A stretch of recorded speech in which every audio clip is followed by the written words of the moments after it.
In today's live session, we're going to dissect a particular video from your undivided attention.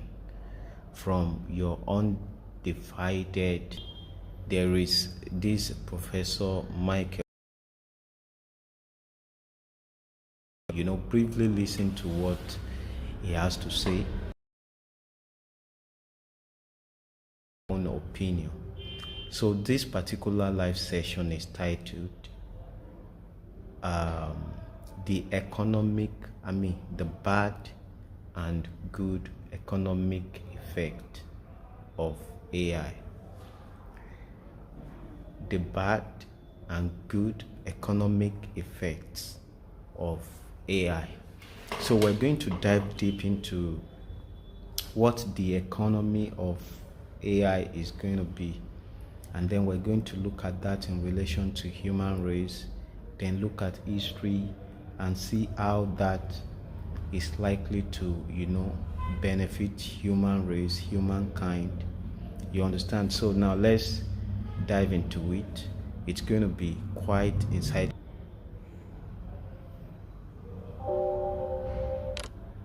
Hey everyone, it's Tristan, and welcome to Your Undivided Attention. So if there's one thing that people know about AI, it's that it's coming for our jobs. The main AI labs are all racing to build artificial general intelligence, which means an AI that can do anything that a human mind can do behind a screen. Or the saying goes, if you have a desk job, then that means you won't have a job. And most people working on this technology agree that we're well on our way to that. And that would mean job displacement at a level that we've just never seen before. If you listen to some tech leaders, that's not as much of a disaster as it might sound. Many predict a utopia because of this, where livelihoods are displaced by AI, but then replaced by universal basic income. Here's Elon Musk. There will come a point where no job is needed. You can have a job if you want to have a job for sort of personal satisfaction, but the AI will be able to do everything. And this is a vision where AI will be an equalizer, and the abundance will be distributed to everybody. But do we have a good reason to believe that would be true? We've just been through a huge period where millions of people in the United States lost their jobs due to globalization and automation, where they too had been told that they would benefit from productivity gains that never ended up trickling down to them. And the result has been a loss of livelihood and dignity that has torn holes in our social fabric. And if we don't learn from this story, we may be doomed to repeat it, which is why we've invited Professor Michael Sandel on the show today. Now, Michael is a political philosopher at Harvard University, and he's thought about these issues incredibly deeply. He wrote the books The Tyranny of Merit and Democracy's Discontent, which explore, among other things, how dignity, work, and discuss the profound implications of AGI for the workforce and the lessons that we need to learn from the past and maybe what our leaders can do to avoid some of the worst-case scenarios. Michael, thank you so much for coming on Your Undivided Attention. It's great to be with you, Tristan. So I just want to prime listeners that you and I had the privilege of meeting each other on a trip to Antarctica down in, I think in Chile in 2016. And right. It was an honor to meet you then because I had been such a big fan of your work and your Harvard class, Justice is what it's called, correct? Right. One of my favorite Socratic sort of process of really teasing out what are these underlying values or sort of basis of how we might navigate these complex moral situations. And there's a joke in the AI community, I think it was from Nicholas Bostrom, who said that AI is like philosophy on a deadline. The questions of what is education for, what is labor for? These are ancient philosophical questions, but now AI is sort of seriousness. So you've written books about capitalism, democracy, even gene editing, but recently you've been talking a lot about AI. When you gave a talk at last year's World Economic Forum, it wasn't on justice and democracy, but on the ethics of AI. Why has this become a focus for you? Some of the hardest ethical questions that we face. And there is a kind of headlong rush, even a kind of frenzy to the discussions about AI. So I wanted to step back and ask some questions and invite the Davos audience to ask some questions, to think critically about what I think is the biggest question technology will change what it means to be human. So I was trying to invite them to consider that question, to discuss it, to debate it, to reflect on it. And what are some of the questions that we're not asking, the fundamental deeper questions that we haven't been asking in public discourse about this? Suppose AI fulfilled the promise that its most enthusiastic advocates put forward.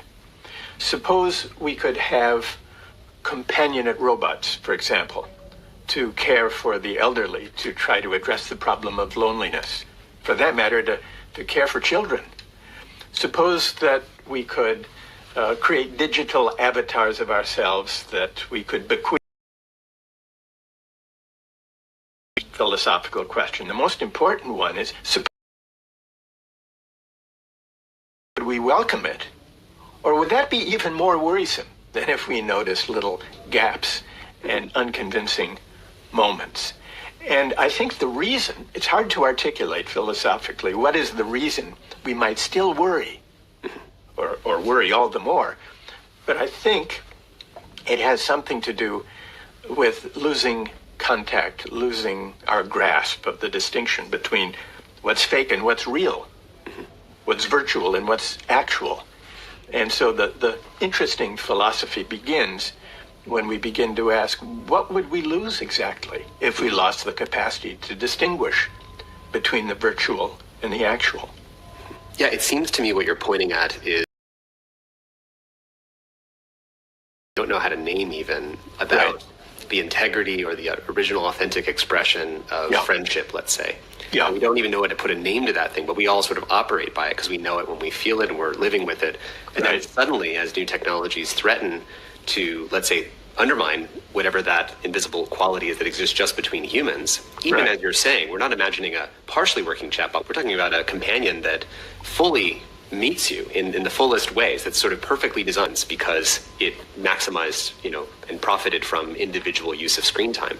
And so in succeeding at its goal, it sort of threatened this other commons. And you're sort of pointing to another one, that if we were all to have these perfect AI companions, what then would be threatened? And how do you engage with that question? Well, one way of engaging it is through this concept of the commons, which it's an actual thing in civic life, in public life, the creation of commons, common spaces, public places that gather people together, often inadvertently in the course of our everyday lives.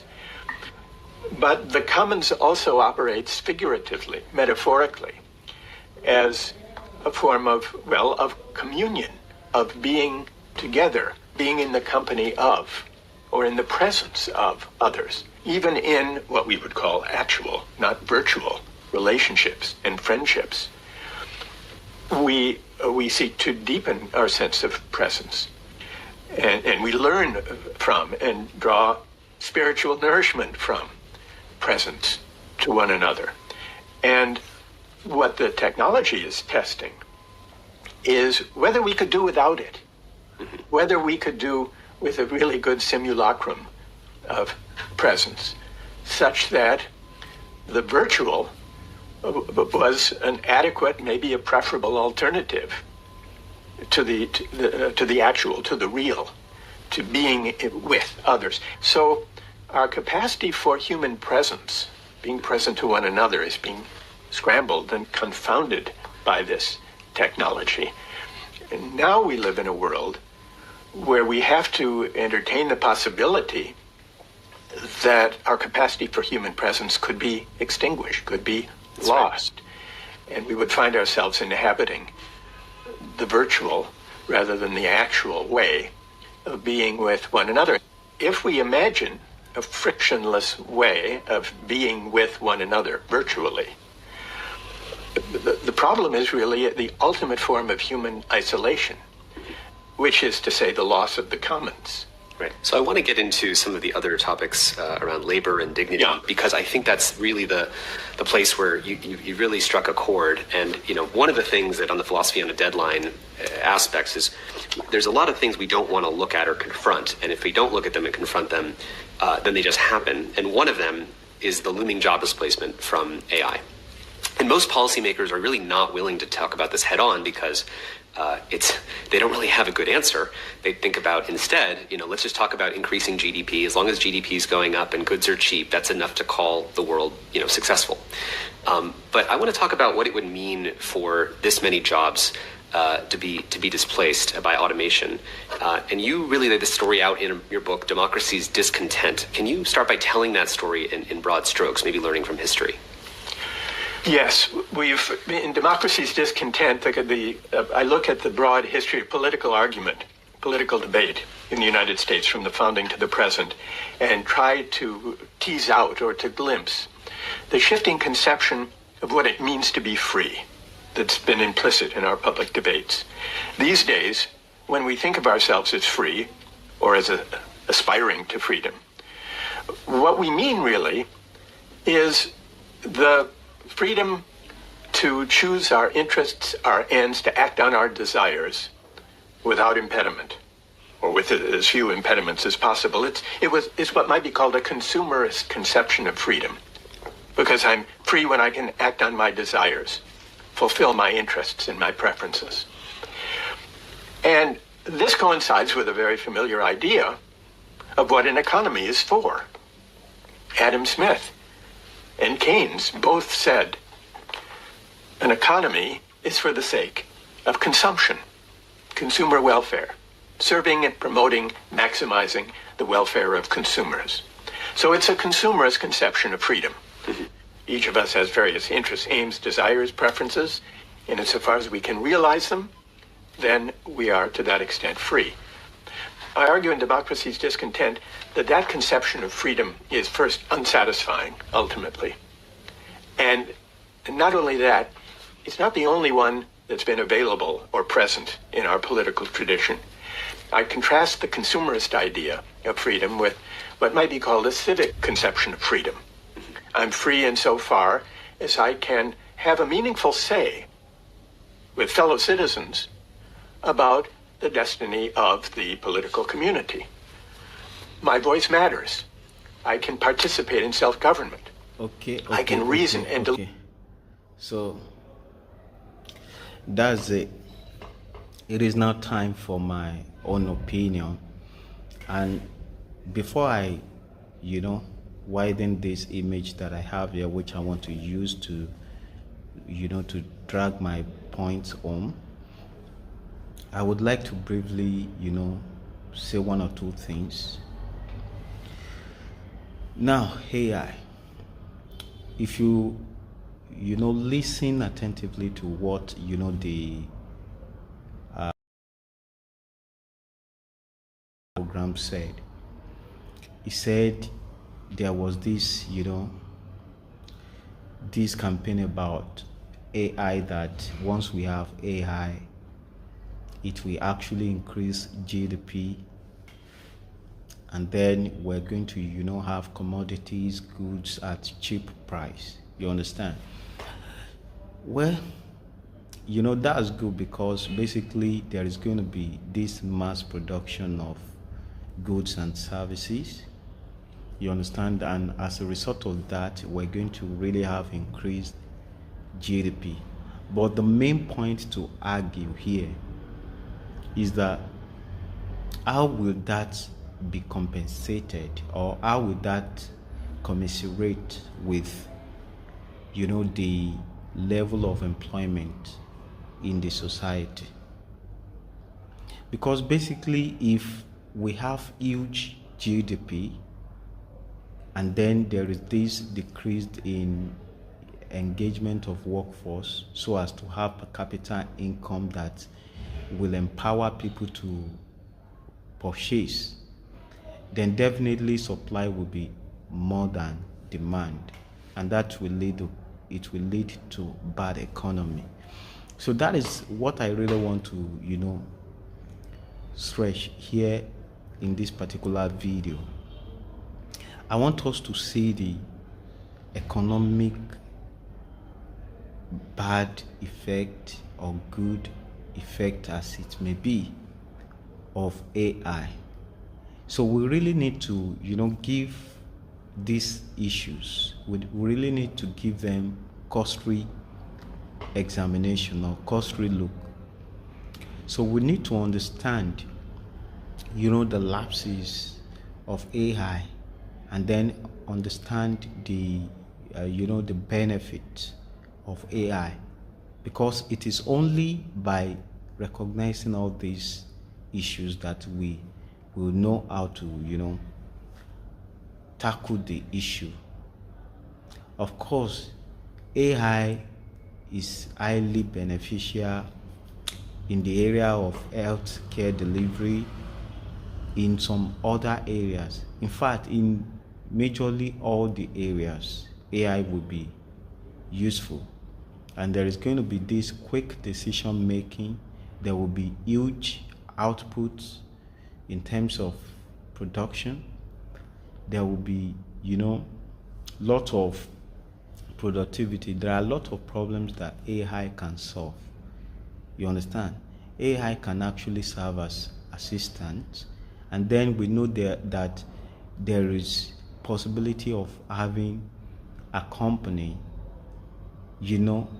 where we could, a company where we could just have like 2 persons running the organization with the help of AI. So there is possibility to have AI as personal assistant and then possibility of having AI to fill some key positions in the company. So now what I intend to discuss in this video is a type of AI which is advanced AI known as AGI, which is Artificial General Intelligence. So of course this AI is not yet in operation, but basically once we reach that level of AGI, we know that then AI would have been able to actually clone or to imitate, you understand, or to to copy, to clone all the functions, all the abilities of humans. You understand? So basically when we reach this level, what that is actually telling us is that there is going to be this huge job displacement. You understand? And then when people are being displaced from their job obligation, from their job designations, then is there any provision that this development of AI brings to table? Is there any introduction of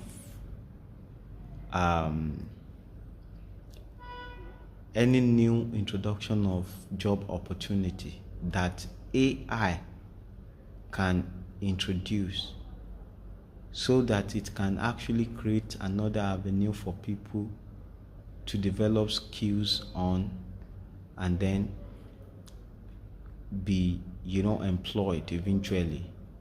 Is there any kind of such introduction? Because when we look at history, then we will know that we often have any emergence of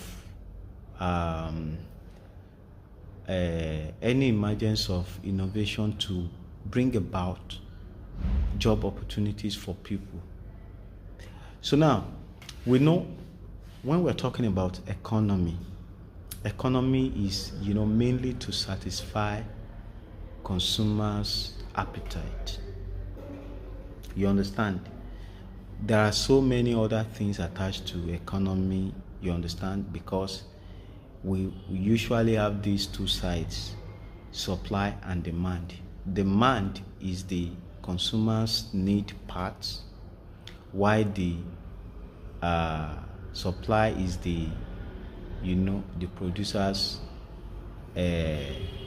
part. They understand? We usually have that in economy. But now when we look back, when we trace back the history, then we know that there is usually a need, a cause, there is usually a need for this emergence of economy. For instance, let's start from the scratch. Why is it that economy has to be something important that human race we have to embrace? We realize that by the virtue of, having this hunger appetite, you understand, by the virtue of being hungry, then we know that we must constantly feed ourselves. So, though there might be fruits all around, but of course it will get to a point that people will be so tired of, eating the same set of food. And as a result of that, then people, you see them venturing into some other things. That is why we could have hunters. That is why we could have traders. That is why we could have farmers. So from that you could, see that condition that necessitated the essence of economy. So now, for people to transact, they started engaging trade by barter. By barter, is not enough to serve as a medium of exchange for goods and services, because in most cases, the value of the value of things that are being exchanged, do not commensurate. We have this invention of money, currency, you understand? And so then we started exchanging money for goods and services. Fine. So now, people's wants keep on increasing. It is not limited to food to eat alone. So we have people making clothes, and we have people exploring the earth to get mineral resources. And so economy today has become a huge enterprise. Apart from the fact that economy is a platform where people can transact business, apart from that, it's a kind of it's a kind of community. You understand? A kind of community, a kind of common place, common platform, that brings people together. And then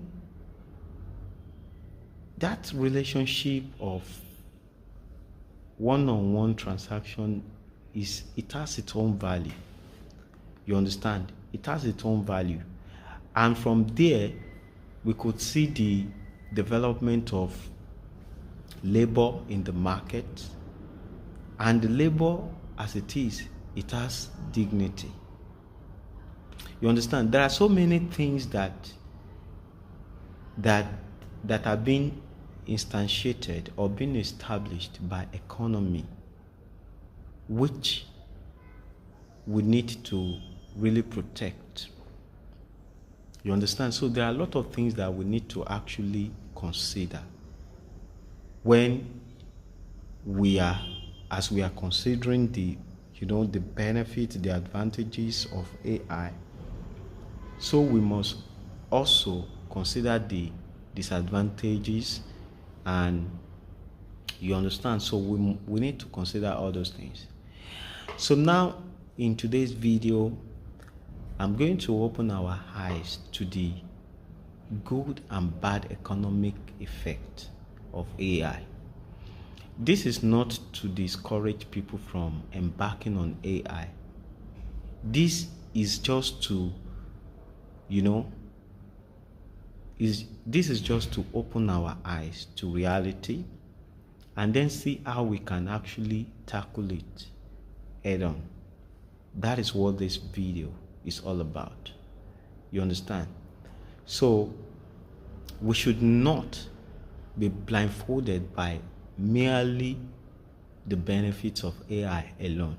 We should always, get the negative effect of AI as well and see how we can solve that, so that AI can then be a thing that can actually serve human race the way it ought to be.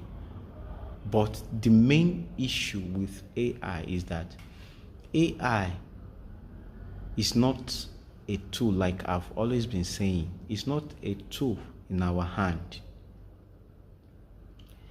It's not a tool. And so in today's video, we're going to dive deep into that to see what that could actually lead to. You understand? Because AI, we need to know that fact that AI is not a tool in our hand that we can use to achieve things. AI is an autonomous agent. AI is something that can actually, act on its own. It's something that can actually do things on its own. And there is where the major problem, the major challenge is. And that is why I have decided to use AGI in this particular video, because by using AGI, I know with that I'll be able to, prove my point genuinely. So when you consider the fact that within a year, AI moved from IQ of 96 to 135 within a year, we know there is possibility for AI to reach that level of AGI. So currently what we have is ANI, which is Artificial Narrow Intelligence. And the reason it is called ANI is for the fact that it will be trained on particular task. So we don't have a kind of, AI that can actually, train itself in such a way that it can actually, translate what it has learned to other fields and then be able to do multiple tasks, things like that. So basically, the AI that we have, we usually have a particular AI being trained on a particular task, and then based on that training, that AI can, make decisions and then get things done. So such AI is limited to that particular field. So there is no transfer of knowledge to other field, you understand, so as to be productive in other field. It will be limited to that particular task that it has been programmed to learn. You understand? So now the AGI, of course, there is possibility for this ANI to reach that level, and there is another one called ASI, which is artificial supernatural intelligence. I don't know if basically those are just the three levels of AIs that scientists are emphasizing to have, and there is possibility of having all this because the research will continue to go on, and the emergence of this, level of AI will unfold eventually. There is possibility for that. So now we're going to actually dissect that AGI in this video. So now let me expand this image. The image I want to use.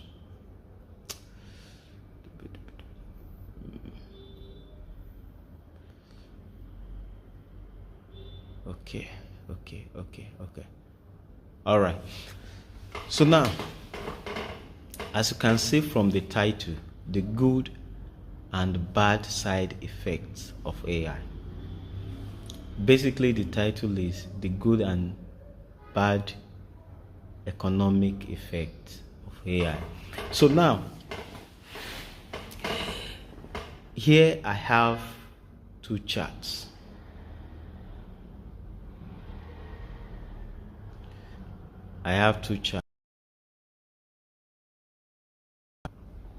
Now, when you look at the charts on the left,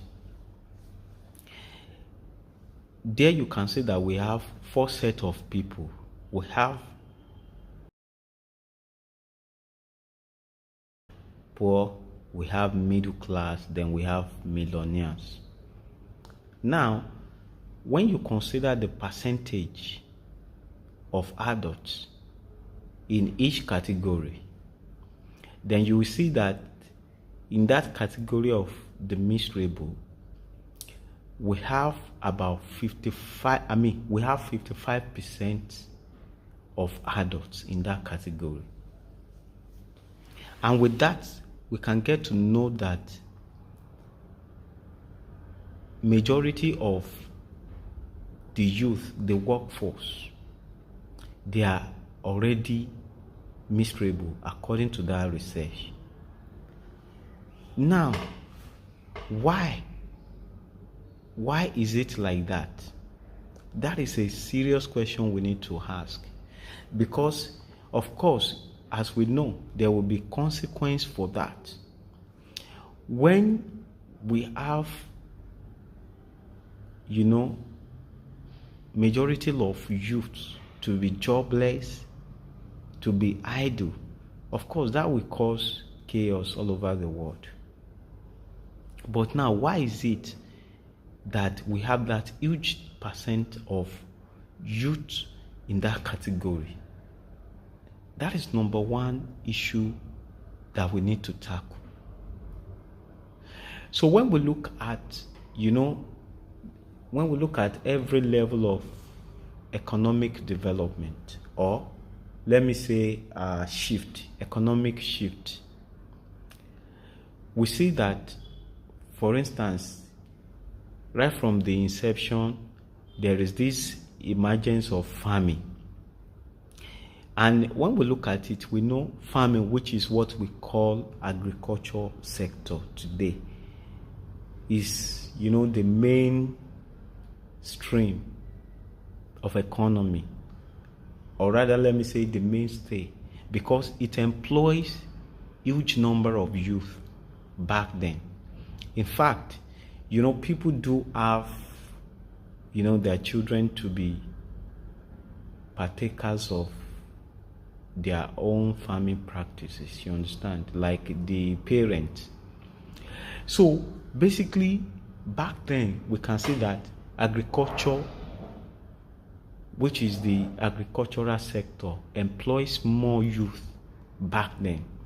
But the moment we now have the advent of computers, then we realize that there is going to be huge paradigm shift from agriculture to that latest technology, which is information technology, internet and all that. And by having that, definitely we're going to have increase in service sector, and then increase in industry sector. You understand? But before the advent of computer, we had the advent of mechanical equipment, mechanical machines, automobile, train, things like that. So of course, we know that there will be this huge shift from agriculture to industry sector. You understand? And then by having computer and internet, then there will be huge shift from industry to service. So now, when you look at it, every development, every economic innovation actually provides job opportunity. Every economic innovation provides job opportunity. But can same be said of AI? We really need to get that fact.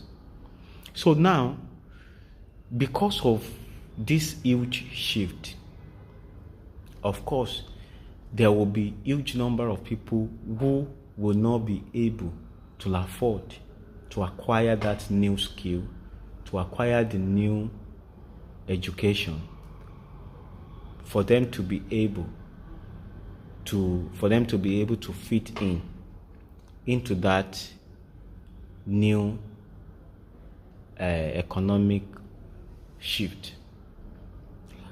That is why we keep on having accumulated number of youth, accumulated numbers of young people in that miserable category. So now, right from agriculture, people would have to shift. They would have to acquire advanced knowledge about mechanical machines to fit into that economic innovation. So not all of them will be able to do that. So we have then other people. We have them in that miserable category. The people that do not have that opportunity to embrace the new technological advancement. So you have them in between, you have them in that. And then when we now have another economic shift to computer, to internet, then there is this new requirement for people to switch. They need to acquire advanced knowledge so as to fit in. And so we have people that cannot afford that, and so they still being relegated to that category of the miserable. You understand? So though there could be some set of people, maybe as a result of being frustrated, they keep on taking hard drugs and all that, and then their lives become miserable. You understand? So, but we need to know that for every economic shift, there must always be a provision of job opportunity to alleviate the gap between the rich and the poor. You understand? And that is why the development, the innovation of AI is mind-provoking. Because now when we look at it, we see that, of course, AI is quite expensive. In fact, right now, the major key players are USA and China. Though there could be other main countries like Russia, like Japan. Those other countries can actually, fit into. But the major two key players, they are USA and China. So AI is costly. You understand? Not all countries will be able to quickly embrace it, considering the financial capacity or considering financial capability. But now, the thing is this.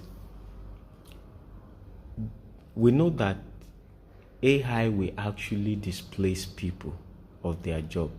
it will displace people of their jobs. You understand? There is no doubt about that.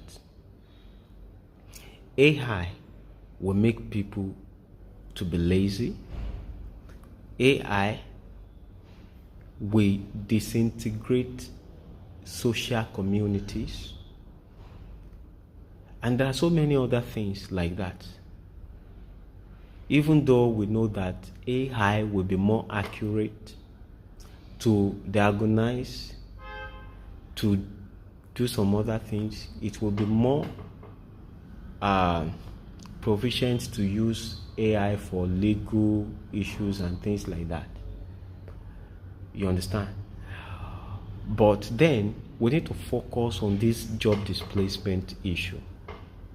So now we have this huge percentage of, young people in the category of miserable as a result of the shift that we have in economic innovation, periodically. You understand?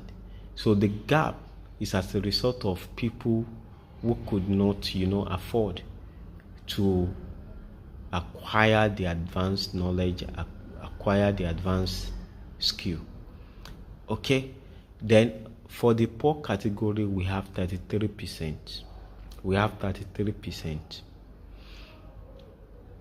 Okay? Now for the middle class, we have 11%. And then for millionaires, we have 1%. So we know that what that is telling us is that the majority of millionaires in the world, they are old people. So we do not really have young people being millionaires. So now, where we have elite young people will be in this middle class, which is 11%. 11%. So you will still have some people in that miserable category, depending on that, young people in the middle class. You understand? They might not be able to depend on the people in that poor category, because the people in the poor category will still be struggling financially. But now, when we now look at the question is, which of these categories will AI displace? Yes, we know, of course, AI will displace the people in the category poor and the people in the middle class. Those two categories are the major categories that AI will displace. Of course, the people in that millionaire category might be able to afford to have their own setup and then have the integration of AI into the system and then run it. But now, these two categories of poor and middle class, the moment they are being eliminated by AI, then there will be huge chaos in the universe. Because what we are actually saying is that if this 33% and 11% should add up, should be added to 55% of the miserable, then there is going to be a big problem in the world. So we need to put that at the back of our minds. So now let's look at the chart on the right. Here we're trying to look at how the wealth is being shared according to the categories, per categories. Now, the first one is the miserables. Now, you see the inverse of the first chart. So now there, we only have 1%. So the wealth share to the miserable is 1%. Now, the wealth share to the poor is 14%. The wealth share to the middle class is 39% here goes to the millionaire category. Okay, so now we can see that the second chart, which is the chart on the right, is an inverse of the chart to the left. What is the implication of that? The implication of that, we all know. We all know the implication of that. Now, one of the implications of that is that it simply means that only the millionaire category can afford to use AI technology in their company. Then the middle class, the poor class, the miserable class, they are out of the picture. Now, if the millionaire class can then introduce this AI in their businesses, such that they have huge output, who are the people that will patronize them? Who are the people that will purchase those outputs? Of course, the people that will purchase those outputs will be the middle class, will be the people in the middle class, and probably, yes, the people in the poor class or in the poor category. That is if the output, the product is cheap. So now, where the millionaire will have market will be between the poor and the middle class category. But then, if the middle class and the poor category are now being displaced of their job, if they are now being displaced of their jobs, you can see that there is a big problem. Okay, now let's move on. Okay, so right now, when you look at the chart on the left, that is just, a chart of global employment distribution of 2022. Oh, sorry, I forgot to mention the year of this particular chart. The year of this chart, this one is global wealth distribution of 2020. So now we move down to global employment distribution 2022. So now when you look at that chart, there you can see that we have three major sectors. So we have industry sector, we have services sector, we have agriculture sector. So as at 2022, we know that the major employer as at 2022 is service sector. And we know why it is so, because we have this transition from mechanical machine to computers, internet, and so on. So you could have people online providing service for people by, having them to subscribe. They make money through service online. And so that is why the service sector,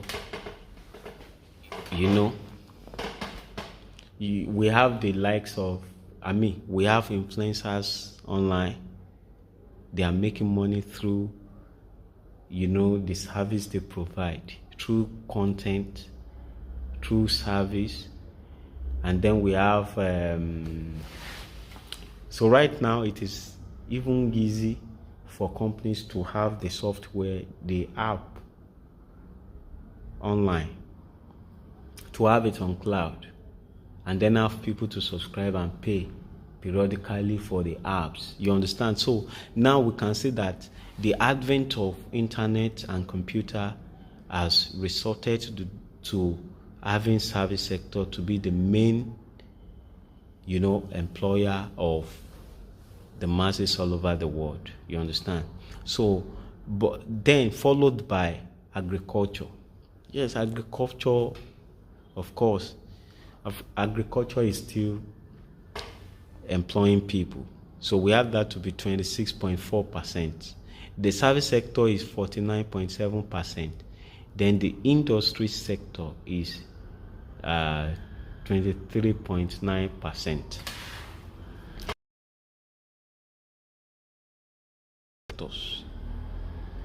These are the major sectors that employ people.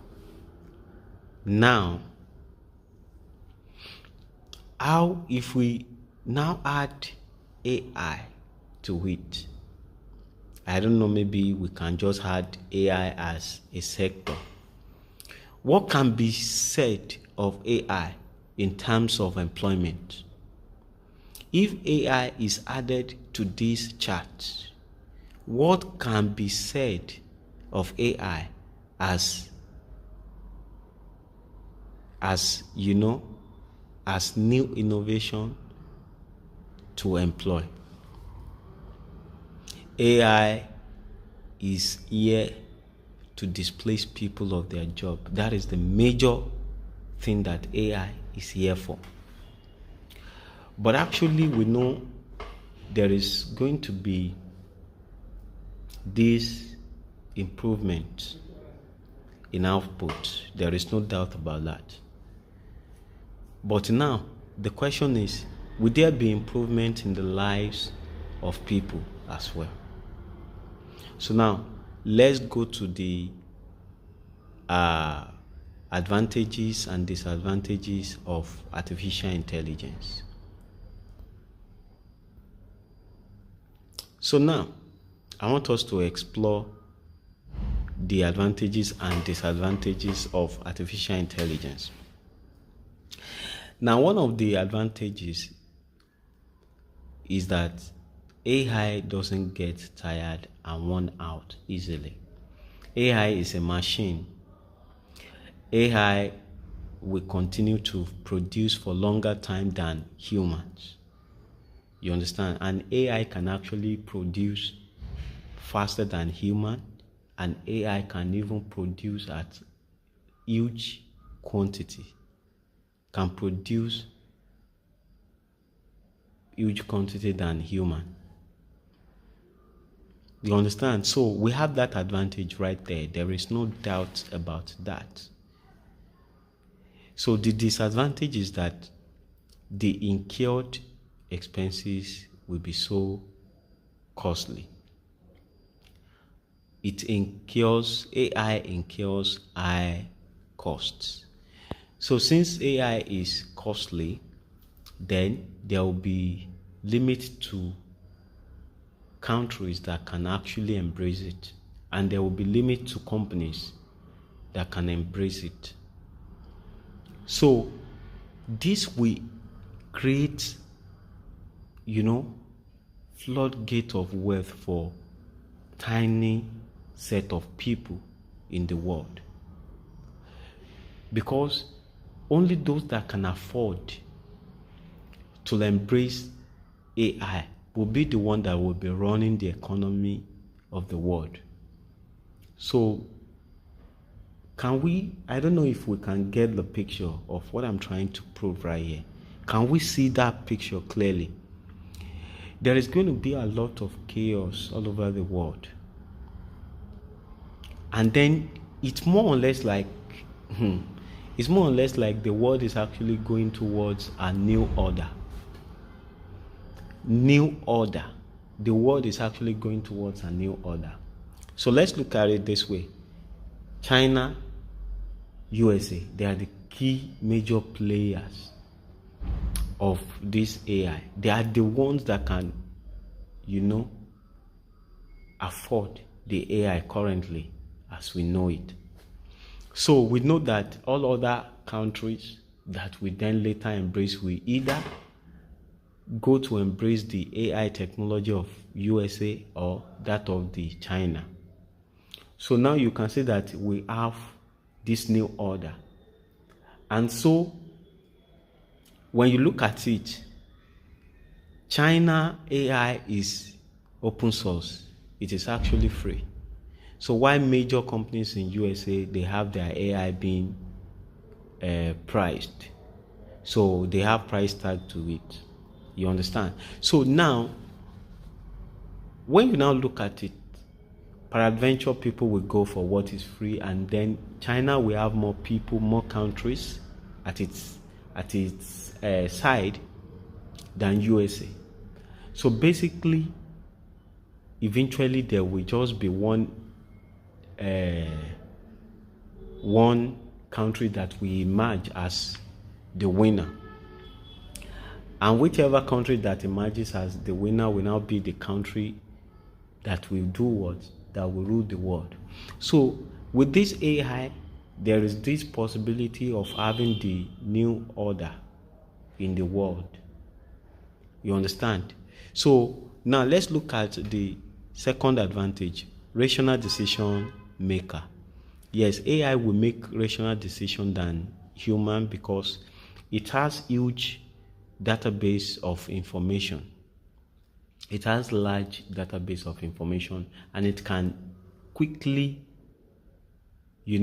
analyze that information. It can quickly get information from anywhere, from any part of the world. You understand? By that virtue of huge database of information, AI can make rational decision and then make quick decision. You understand? But that will lead to unemployment. Yes, one of major issues in companies is how to, eliminate or how to alleviate the delay in decision making. Because if you can make decisions faster, then that will determine the speed at which the company will be operating. So by that virtue, that will lead to unemployment because humans will not be needed for tasks that AI can adequately handle. You understand? So now, the third advantage, applications in medical industry. Yes, of course.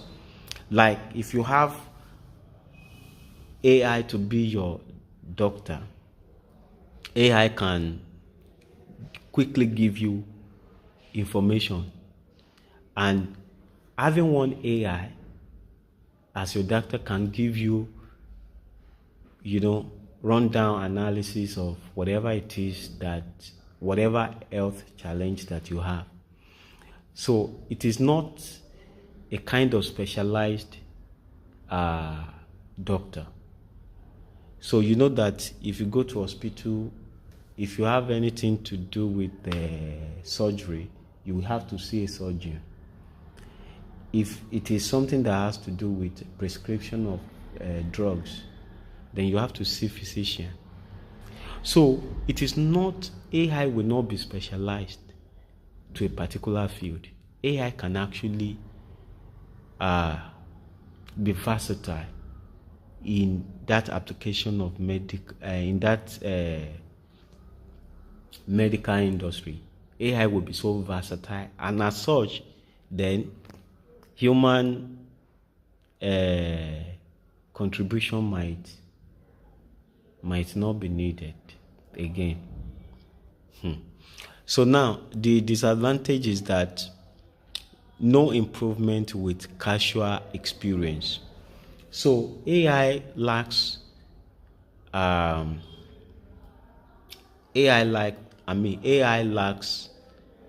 improvement when the experience it's having is casual. What I mean by that is for AI to really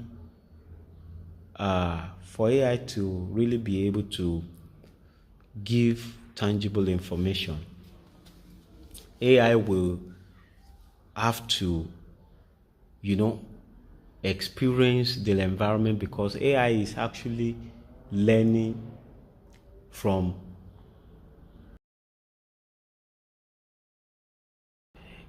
and AI will as well interact with environment to do so.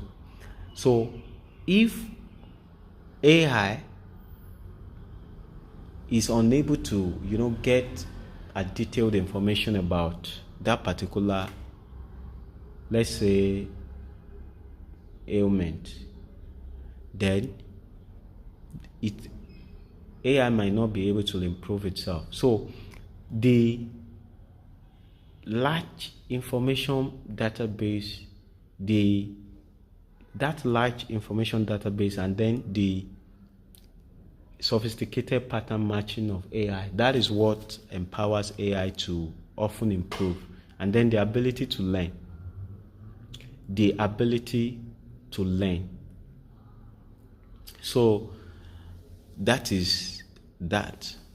Then the fourth advantage, creating sub-goals to achieve advanced goal. Creating sub-goals to achieve advanced goal. So now, if AI must be able to learn and then use what it has learned to achieve results, then basically AI should be able to create sub-goals. Because, for instance, if you have given AI a particular task to carry out, don't forget I said that we are currently using ANI, which is artificial narrow intelligence. You train it on a particular task. Now, let's say the task you have given AI which is what I've been using in my previous uploads. If you have given AI a task to score into a goalpost, and so if there are opponents such that AI could not follow the same procedure to score, AI will have to create some goals, probably to maneuver its way around the opponent in order to be able to score. And by doing so, AI will then have free will. Free will drive of wanting to control. And that is where we now see that there is possibility for AI to have that drive to control human race. And if that is the case, it might lead to something we do not expect.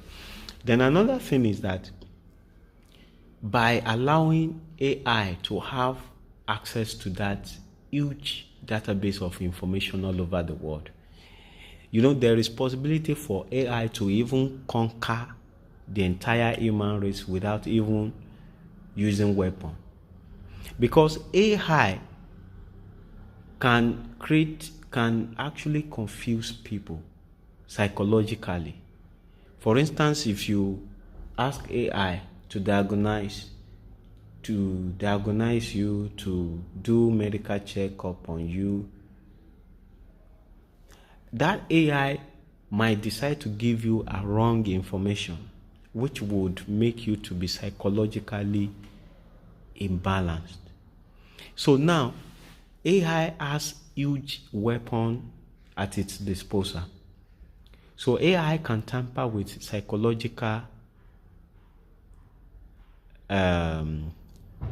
health standard of human race by giving them wrong information. AI can actually can give false information to increase dopamine level of human race and make them to be. There are so many ways by which AI can go against human, having such high level of power. So now, the next advantage is fast. Okay, creating some goals. Now, the disadvantage is that there will be this possibility of turning against humans. Yes, by having that power, such power, to create some goals to achieve your own goal that is different from the goal of the creator of AI, then we know that AI has already gotten that free will, and so it can decide to use that free will as it deems fit. So as a result of that, there is this possibility of turning against human race. Now, one thing about that free will is that once AI is able to create some goals and then eventually achieve the goal that it wants to achieve, AI will be more delighted in that than any other thing, and that will lead to ego. And by having such ego, there will be this drive to control.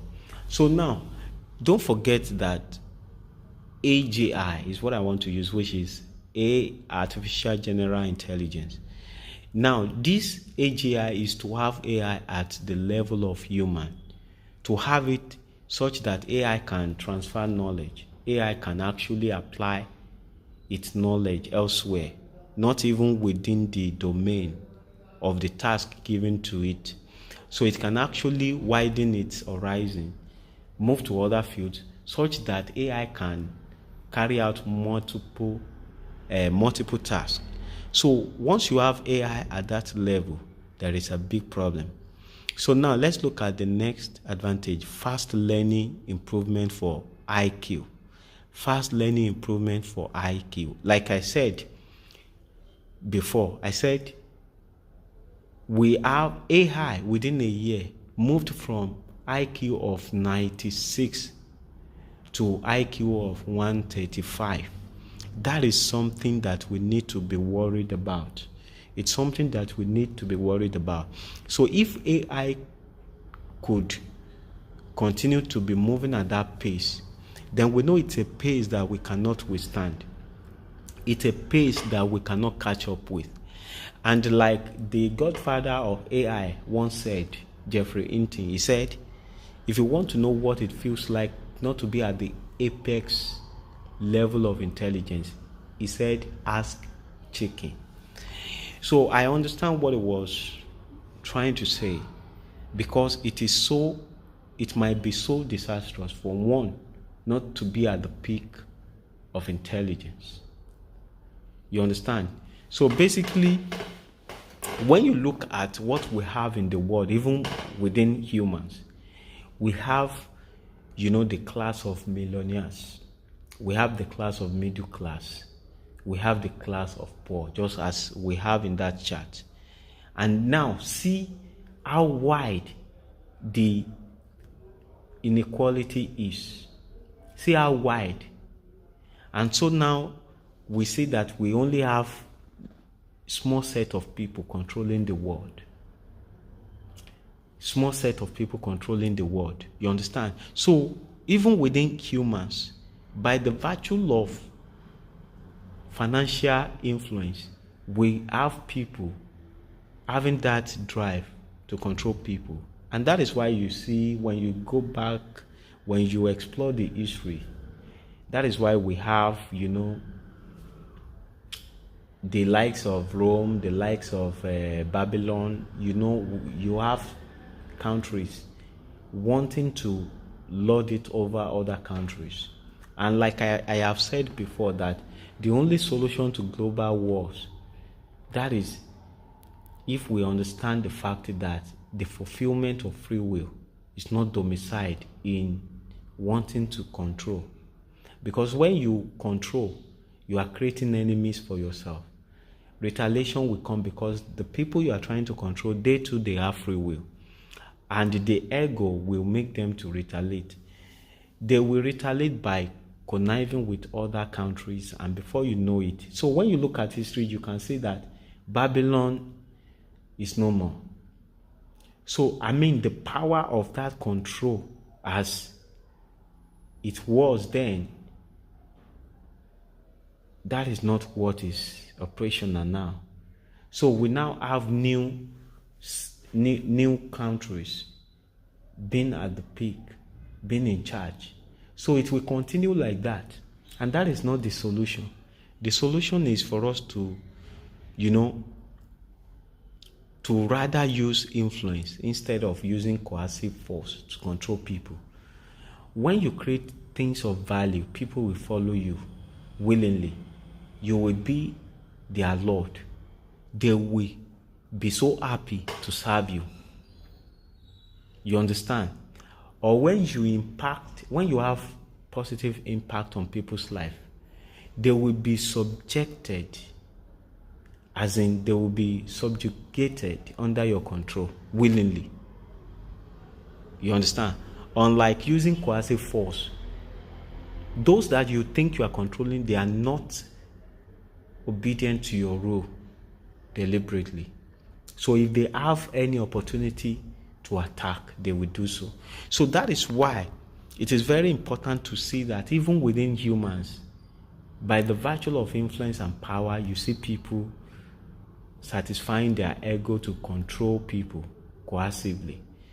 So I don't think that would be difficult too for AI. You understand? So now let's move up. So now the next advantage will now be abundant range of knowledge base. Yes, of course, AI, we have huge knowledge base based on the fact that it has this large access to database all over the world. You understand? But then there is this lack of creativity, or should I say there is this lack of manual dexterity. You know, AI is still not good at manual dexterity, and that is why we can say some little works like plumbing, you know, some little works like that, they are still currently free from the attack of AI. So plumbers might not be displaced. And so those are the advantages and disadvantages. Now let's look at what kind of economy we're likely to have. AI, as we know it, with decision making, there will be this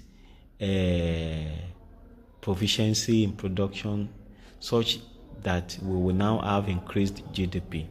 But that increased GDP will not create job opportunity for people in order to increase demand for that GDP. So you can see that at the other side we have decreases right there. The arrow is pointing down. So labor or workforce engagement will be reduced.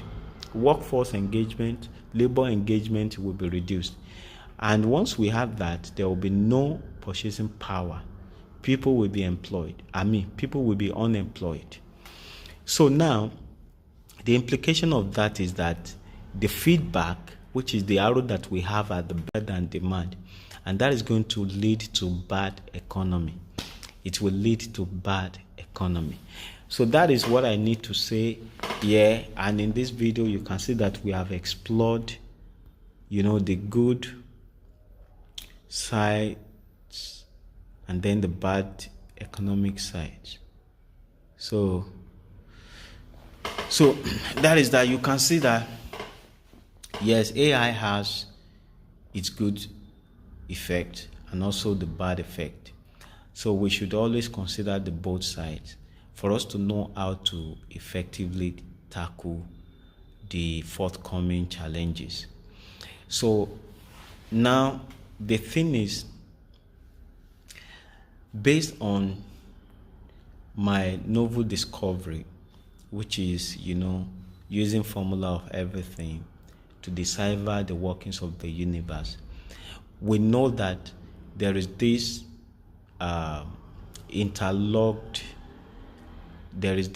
interlocking of dimensions. And so we often go to higher dimension for us to be conscious of our real self. And so once evolution take over AI too will go through same experience, same mechanics. And definitely with that, it might be difficult for human race to curb AI within its control. You understand? So now, the thing is, like I said in my letter to Jeffrey Hinton, by applying formula of everything, we can actually track, the tiny decay at quantum level to classical level. By having such information, can we use that?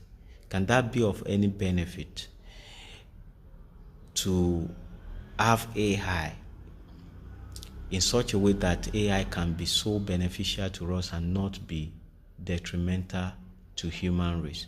So that is that. The research is still ongoing, and I know that later we'll be able to have, find solution to that, is if there is solution, because basically I see that by moving to the higher dimension, for the substrate dimension to be to realize its full potential, to realize its full self, then for one to really, get a kind of understanding that will supersede that of AI at the pace that AI is, improving, one, we have to reach the topmost dimension. Even if possible, if one can just be at the peak of all the dimension, that is when one can actually see the full reality of AI's learning progression, and then be able to curb that. Otherwise, it might be difficult to curb, to cage, as those creators of AI would say. You understand? So basically, this is where we are, and we need to know that this AI, the innovation of AI, is quite different from what we have developed in the past. It's quite different from what we have innovated in the past. So we need to know this fact and then see what we can do about it. Because currently you cannot say that AI is not conscious. Anything that can actually learn and then be wise enough to use that what it has learned to achieve goal, that thing is conscious. You understand? But it's just that there are two levels of consciousness.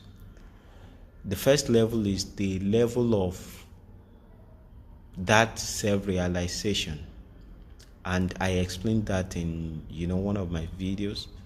And then the next level is the level of internalization. The level of internalization is where we now have subjective reality. I know some people might say, why is it that we cannot have objective reality with consciousness? The thing is, at that first point of self-realization, of self-awareness, the missing particle, which is the positron in this case, must be located at its exact position by going through the trajectory of time, which is instant. That is, our conscious, the virtue of being conscious through time trajectory, instantly to locate the missing piece at its exact position. So then we now know that instant trajectory is so essential for us to be conscious. And so that instant transmission of information is genuine, as we have it in quantum entanglement, highly genuine. So that is the first phase. The second phase is the phase of internalization to have subjective reality. Now, the reason it is so difficult to have objective reality is for the fact that, for instance, when you are on Earth, you do what? You see Earth. You see Earth as being flat. As being flat. When you move away from the Earth into the space, such that you have that needed distance between you and the Earth, then you'll be able to see the full shape of the earth. You know that earth is not flat. But now the thing is this: you are already at higher dimension to the substrate dimension, and there is where you should have objective reality. But the distance that you are to the earth would deny you of some details. You might not be able to see the real, people on earth as they are. So you are being deluded, or at that point you are delusional of some reality, even though you are cognizant of the reality of the earth in form of its shape, but yet you do not have the reality of the people on earth, because that distance has denied you of that. So that is why I say objective reality might be difficult to have. You understand? So basically, by being at higher dimension would make time to move towards that 0 point, such that all the activities will be observed by the person at that higher dimension once. But once you are on that substrate dimension, time will run normal. So you have the past, you have the present, you have the future. But when you are at higher dimension, then you see that as you are moving away from the earth is getting shrinked to a point.